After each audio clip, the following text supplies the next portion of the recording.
কুরাইশরা এবং ইহুদিরা রাসূল সাল্লাল্লাহু আলাইহি সাল্লামের নবুয়তের সত্যতার ব্যাপারে জানতো, কিন্তু তারা মেনে নেয়নি। এই না মেনে নেওয়ার পেছনে তাদের একটা কমন সাইকোলজি কাজ করেছে। চলুন আমরা সিরাত থেকে দেখে আসি। রাসূল সাল্লাল্লাহু আলাইহি সাল্লাম রাতের বেলা তার ঘরে কোরআন তেলাওয়াত করতেন এবং একদিন আখনাস বিন শুরাইক, আবু জাহাল এবং আবু সুফিয়ান, কুরাইশদের তিন বড় নেতা, তারা রাতের অন্ধকারে গোপনে রাসূল সাল্লাল্লাহু আলাইহি সাল্লামের ঘরের বাইরে গেল কোরআন শুনতে। তারা সারাদিন কোরআনের বিরোধিতা করত, কিন্তু রাতের অন্ধকারে কোরআনের মাধুর্য এবং কোরআনের সৌন্দর্যে মুগ্ধ হয়ে তারা রাতের অন্ধকারে যেত কোরআন শুনতে লুকিয়ে। তো সারা রাত কোরআন শোনার পরে ভোরবেলা তারা ফিরে আসছে ঘরে। তো যখন ভোরের আলো ফুটে গেছে, রাস্তায় তাদের তিনজনের দেখা হয়ে গেছে। তো তিনজন এখন যেটা বলে যে মানে চোরের মন পুলিশ পুলিশ, তারা তিনজনই বুঝতে পারছে যে আসলে বাকিরা কোথায় গিয়েছিল। তো সেদিন তারা বলে, দেখো আমরা সারাদিন ইসলামের বিরোধিতা করি, রাতের বেলা যদি এভাবে আমরা গোপনে কোরআন শুনতে আসি, জানতে পারলে তো আমাদের মান সম্মান কিছু থাকবে না, তো আমরা আজকে থেকে আর আসবো না। তো তারা শপথ করলো আজকে থেকে আমরা আর আসবো না। এবং তিনজনের প্রত্যেকেই মনে করলো বাকি দুজন তো আজকে আসবে না, তাহলে আমরা যাই,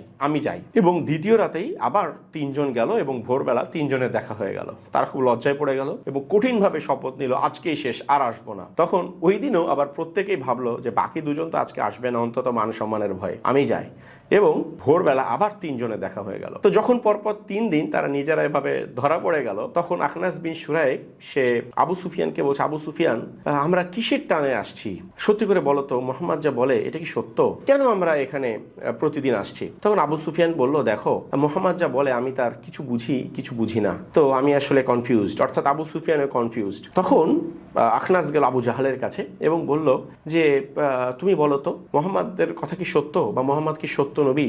আমরা কিসের টানে এখানে আসছি? তখন আবু জাহাল বলল যে অবশ্যই মোহাম্মদ সত্য নবী, এবং মোহাম্মদ তোমাদের কাছে যা নিয়ে আসছে সে সত্য কথাই নিয়ে এসেছে। তখন আখনাস বলছে, তাহলে কেন আমরা মানছি না? তখন আবু জাহাল বলল যে আমরা অর্থাৎ বনু মাখজুম এবং বনু হাশিম, অর্থাৎ রাসূল সাল্লাল্লাহু আলাইহি সাল্লাম যে লিনিয়েজ থেকে এসেছিলেন বনু হাশিম, এবং আবু জাহাল সে বলছে বনু মাখজুম, এটা একটা ডিফারেন্ট গোত্র ছিল। তিনি বলছেন আমরা অর্থাৎ বনু মাখজুম এবং বনু হাশিম, আমরা সেই অনেক অনেক বছর আগে থেকেই সবকিছুতে আমরা প্রতিযোগিতা করি।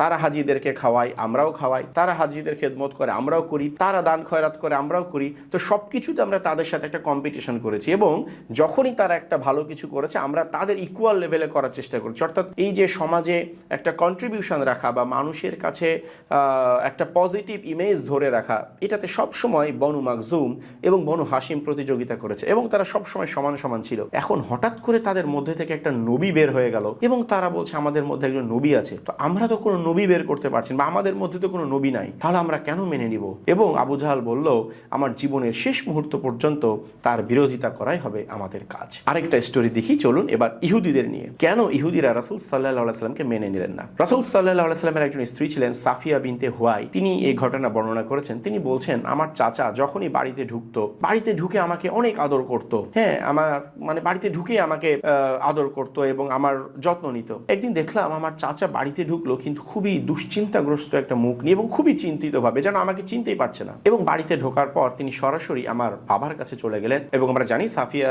রাদিয়াল্লাহু আনহার বাবা ছিলেন বনু নাজির গোত্রের, অর্থাৎ ইহুদিদের একজন বড় সর্দার। তো সাফিয়া বলছেন রাদিয়াল্লাহু আনহা যে আমার চাচা ঢুকলেন এবং আমার বাবার কাছে গেলেন। এরপর তারা খুব ফিসফিস করে মানে খুব চিন্তিত ভাবে আলাপ করছেন। তো তার চাচা সাফিয়ার বাবা বলছেন সাফিয়ার চাচাকে যে তুমি কি দেখে আসলা, কি মনে হয়, কি সত্য নবী? তখন সাফিয়ার চাচা বলছেন যে আমি কথা বলে যা বুঝলাম, আমাদের তাওরাতে যা যা বলা হয়েছে শেষ নবীর ব্যাপারে সবকিছুই তার মধ্যে আছে, এবং নিশ্চিতভাবেই উনি সত্য নবী। এখন আমরা কি করব বলতো? আমাদের কি বিশ্বাস করা ঠিক হবে? আমাদের করণীয় কি হবে? তখন সাফিয়ার বাবা বললেন যে আমাদের জীবনের শেষ মুহূর্ত পর্যন্ত আমরা তার শত্রুতা করব। তাহলে দেখুন, আবু জাহালও নিশ্চিত ছিল যে রাসূল সাল্লাল্লাহু আলাইহি ওয়াসাল্লাম আল্লাহর নবী, কিন্তু আবু জাহালের সাইকোলজিটা ছিল যেহেতু বনু মাখজুম এবং বনু হাশিমের প্রতিযোগিতায় আমরা পেরে উঠবো না তাকে নবী মেনে নিলে, এজন্য আমরা তাকে মানবো না। আর ইহুদিদের সাইকোলজিটা ছিল উনি বনি ইসরাইল থেকে না এসে বনি ইসমাইল থেকে কেন আসলো, এজন্য আমরা মানবো না। ঠিক আছে, অর্থাৎ একটা কমন পয়েন্ট হচ্ছে অ্যারোগেন্স। কুরাইশরাও জানতো, ইহুদিরাও জানতো রাসূল সাল্লাল্লাহু আলাইহি সাল্লাম সত্য নবী, কিন্তু এই অ্যারোগেন্সের কারণে তারা ইসলাম গ্রহণ থেকে বিরত ছিল। এবং এই অ্যারোগেন্স হচ্ছে এমন একটা বদগুণ মানুষের মধ্যে যেটা মানুষকে সত্য গ্রহণ থেকে দূরে রাখে। আল্লাহ সুবহানাহু ওয়া তাআলা আমাদের হেফাজত করুন।